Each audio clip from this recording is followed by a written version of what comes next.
1990-এর দশকে জিম্বাবুয়ে কোনো সাধারণ দল ছিল না। এই সময় তারা নিয়ম করেই বড় দলগুলোকে হারাতো। পৃথিবীর যে কোনো দলের বিপক্ষেই শক্ত প্রতিরোধ গড়ে তোলার ক্ষমতা ছিল জিম্বাবুয়ে দলের। অসম্ভব মনের জোর আর ন্যাচারাল প্রতিভার সমন্বয়ে জিম্বাবুয়ে এই সময় পৃথিবীর যে কোনো দলের বিপক্ষেই চ্যালেঞ্জ ছুঁড়ে দিতে পারত।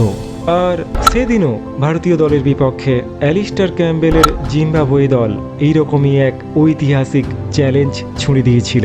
একের পর এক শক্তিশালী ভারতীয় ব্যাটসম্যানদের আউট করে জিম্বাবুয়ে দল এই ম্যাচটিকে এক ঐতিহাসিক রোমাঞ্চকর ম্যাচে পরিণত করেছিল। এবং ম্যাচের শেষ বলটিতে জিম্বাবুয়ে দল এমন এক কাণ্ড ঘটিয়েছিল যা ক্রিকেটের ইতিহাসে সব থেকে বিতর্কিত একটি দৃশ্যের জন্ম দিয়েছিল। কিন্তু ঠিক কী ছিল সেই ম্যাচের প্রকৃত ঘটনা? কেন পরিষ্কার ভারতীয় দল ম্যাচটি জিতে যাওয়ার পরেও ম্যাচটিকে শেষমেশ টাই হিসেবে ঘোষণা করা হয়েছিল?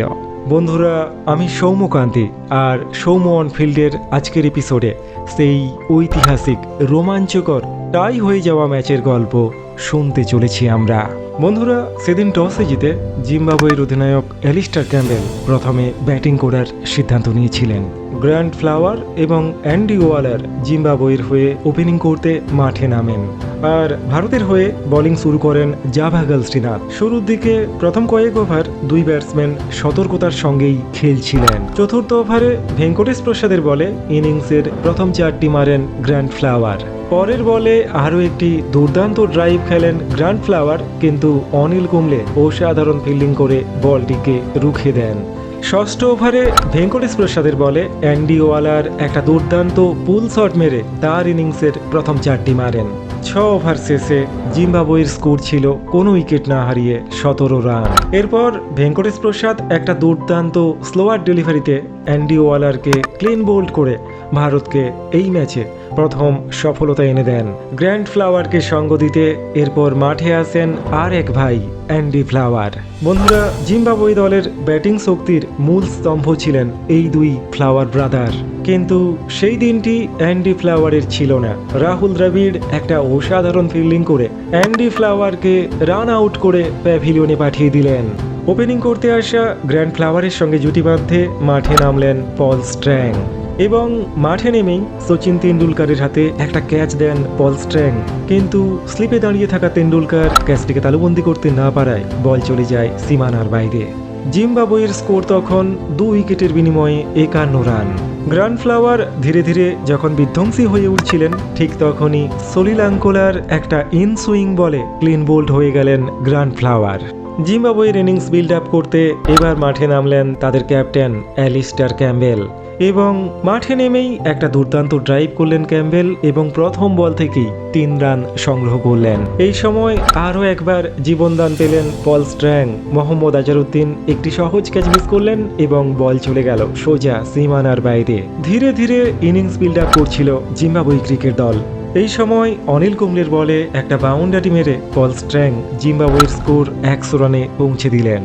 ক্রমশ বিধ্বংসী হয়ে ওঠা পল স্ট্র্যাংকে ভেঙ্কটেশ প্রসাদ অনিল কুম্বলের হাতে ক্যাচ করিয়ে ভারতীয় ক্রিকেট দলকে চতুর্থ সফলতা এনে দিলেন। 145 রানের মাথায় জিম্বাবুয়ে ক্রিকেট দল তাদের 4 নম্বর উইকেটটা হারালো। এরপর ডেভিড হটন মাঠে নেমেই প্রসাদের বলে একটা দুর্দান্ত 4 মারলেও অনিল কুম্বলের বলে ভেঙ্কটেশ প্রসাদের হাতে ক্যাচ আউট হয়ে তিনিও প্যাভিলিয়নে ফিরলেন। 39 ওভার শেষে জিম্বাবুয়ের স্কোর 5 উইকেটের বিনিময়ে 153 রান। ক্রমাগত উইকেট পড়লেও অধিনায়ক অ্যালিস্টার ক্যাম্বেল একটা প্রান্তে দাঁড়িয়ে দুর্দান্ত ব্যাটিং করছিলেন। দেখতে দেখতে Alastair Campbell half century complete করলেন। তবে জাভাগল শ্রীনাথ অ্যালিস্টার ক্যাম্বেলকে আরও বিধ্বংসী হয়ে ওঠার আগেই অজয় জাদেজার হাতে ক্যাচ করিয়ে প্যাভিলিয়নে পাঠিয়ে দিলেন। 179 রানের মাথায় জিম্বাবুয়ে দল 6 নম্বর উইকেটটা হারালো।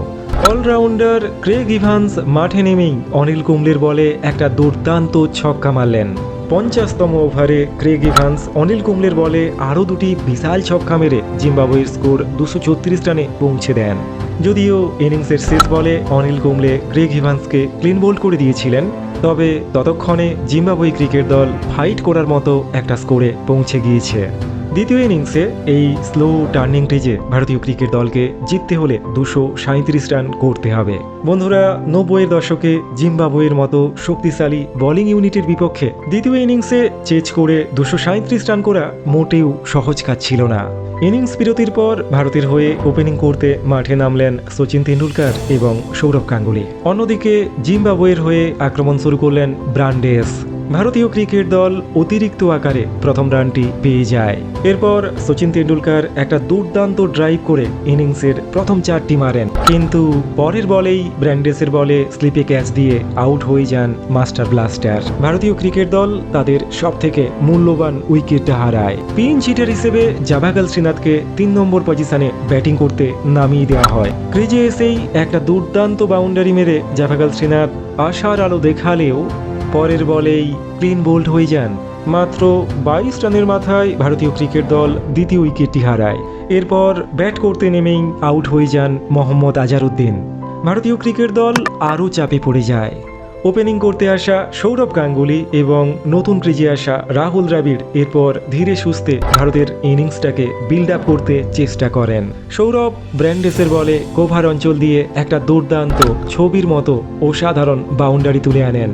এক প্রান্তে রাহুল দ্রাবিড় আর অন্য প্রান্তে সৌরভ গাঙ্গুলি দুজনে মিলে ভারতীয় দলকে 50 রান পর্যন্ত পৌঁছে দেন। সৌরভ এবং দ্রাবিড় যখন প্রায় সেট হয়ে গিয়েছিলেন, ভারতীয় সমর্থকরা এই দুজনের উপর যখন ভরসা করছিলেন, ঠিক তখনই 85 রানের মাথায় রান নিতে গিয়ে ক্রিজের মধ্যে পিছলে পড়ে যান রাহুল দ্রাবিড়। জিম্বাবুয়ে দল রাহুল দ্রাবিড়কে রান আউট করে দেয়। ভারতীয় ক্রিকেট দল 4 নম্বর উইকেটটা হারায়। দ্রাবিড়ের পরে সৌরভকে সঙ্গ দিতে মাঠে আসেন অজয় জাদেজা। ভারতীয় সমর্থকদের শেষ ভরসা অজয় জাদেজা এবং সৌরভ গাঙ্গুলি তখন ব্যাট করছিলেন। এই সময় অজয় জাদেজা 1 রান নিয়ে ভারতীয় দলের স্কোর 100 রানে পৌঁছে দিলেন, কিন্তু 110 রানের মাথায় ভারতীয় ক্রিকেট দল আরও একবার প্রবল ধাক্কা খেল। 39 বলে 38 রান করে সৌরভ গাঙ্গুলি এই সময় আউট হয়ে গেলেন। ইনিংসের মাঝ পর্বেই 5 উইকেট হারিয়ে ভারতীয় ক্রিকেট দল তখন একেবারেই দিশেহারা। ষষ্ঠ উইকেটের পার্টনারশিপে শাবা করিম এবং অজয় জাদেজা সবাইকে অবাক করে দিয়ে 56 রানের একটা দুর্দান্ত প্রতিরোধ গড়ে তুললেন।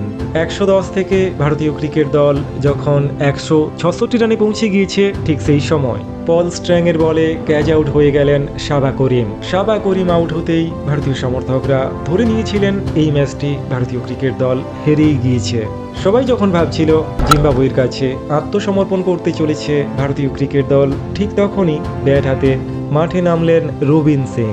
এই সময় অজয় জাদেজা ব্র্যান্ডেসের বলে ক্লিন বোল্ড হয়ে গেলে ভারতীয় ক্রিকেট দল 7 নম্বর উইকেটটা হারিয়ে একেবারে খাদের কিনারায় এসে দাঁড়ালো। এরপর সবাই যখন ভারতীয় দলের আত্মসমর্পণ দেখার জন্য মুখিয়েছিলেন, ঠিক তখনই ব্যাট হাতে নিয়ে বজ্রনীনাদ ঘোষণা করলেন রবিন সিং। 45তম ওভারে একটা দুর্দান্ত ছক্কা মেরে রবিন সিং বুঝিয়ে দিলেন এই ম্যাচে ভারতীয় ক্রিকেট দল আবারও ফাইট ব্যাক করতে চলেছে। ভারতের জয়ের জন্য 33 বল থেকে তখন 53 রানের প্রয়োজন ছিল। এই সময় রবিন সিংকে সঙ্গ দেওয়া অনিল কুম্বলে তিনিও ক্লিন বোল্ড হয়ে গেলেন। 10 নম্বরে ব্যাট করতে আসা সলিল অঙ্কলকে নিয়ে রবিন সিং তারপরেও সমানে প্রতিরোধ তৈরি করছিলেন। রবিন সিং একাই স্ট্রাইক রেখে জিম্বাবুয়ে বোলারদের বিপক্ষে একের পর এক আক্রমণ তুলে আনছিলেন। রবিন সিং এর লড়াইতে ভারতীয় ক্রিকেট দল খেলায় ফিরে আসছিল। শেষ 10 বল থেকে 25 রানের প্রয়োজন ছিল। এই সময় রবিন সিং একটা বিশাল ছক্কা মেরে ভারতীয় ক্রিকেট দলকে টার্গেটের আরও কাছে নিয়ে এলেন। বন্ধুরা, এই ম্যাচে শেষ পর্যন্ত ইকুয়েশন এমন একটা জায়গাতে গিয়ে পৌঁছয়, শেষ 5 বল থেকে জিততে হলে ভারতীয় ক্রিকেট দলের 9 রান প্রয়োজন ছিল। কিন্তু এই সময় সলিল অঙ্কলার ভুলে ভারতীয় ক্রিকেট দল তাদের 9ম উইকেটটাও হারালো।